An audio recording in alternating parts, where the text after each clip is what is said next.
ঢাকা বিশ্ববিদ্যালয়ের ছাত্র দলের একজন নেতা সাম্য হত্যা হয় গতকাল রাত 12টায় এবং তারপর থেকেই মূলত ঢাকা বিশ্ববিদ্যালয় ক্যাম্পাস উত্তাল রয়েছে। এবং আপনারা দেখছেন জানাজা নামাজ শেষ করে ঢাকা বিশ্ববিদ্যালয়ের কেন্দ্রীয় মসজিদ থেকে তার মরদেহ এখান থেকে নিয়ে যাওয়া হচ্ছে।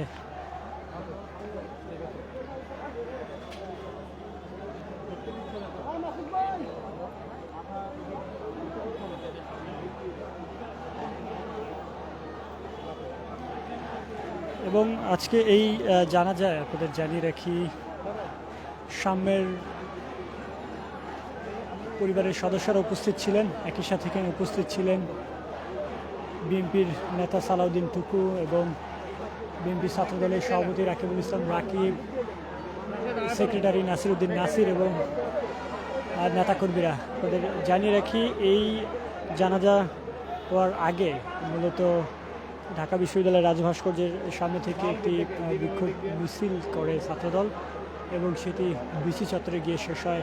তারপরেই মূলত এই ঢাকা বিশ্ববিদ্যালয়ের কেন্দ্রীয় মসজিদে জানাজা সম্পন্ন হয় এবং জানাজা শেষে মরদেহ নিয়ে যাওয়া হচ্ছে।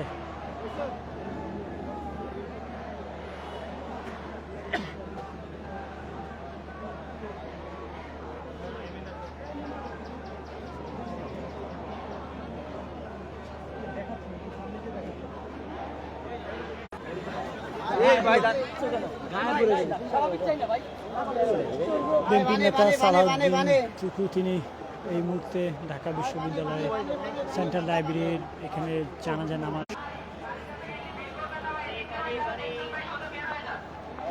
এখানে বিএনপির নেতাকর্মীরা যারা রয়েছেন তারা এসে দেখছেন এবং দেখে তাদের জানিয়ে রাখি গতকাল রাত 12:30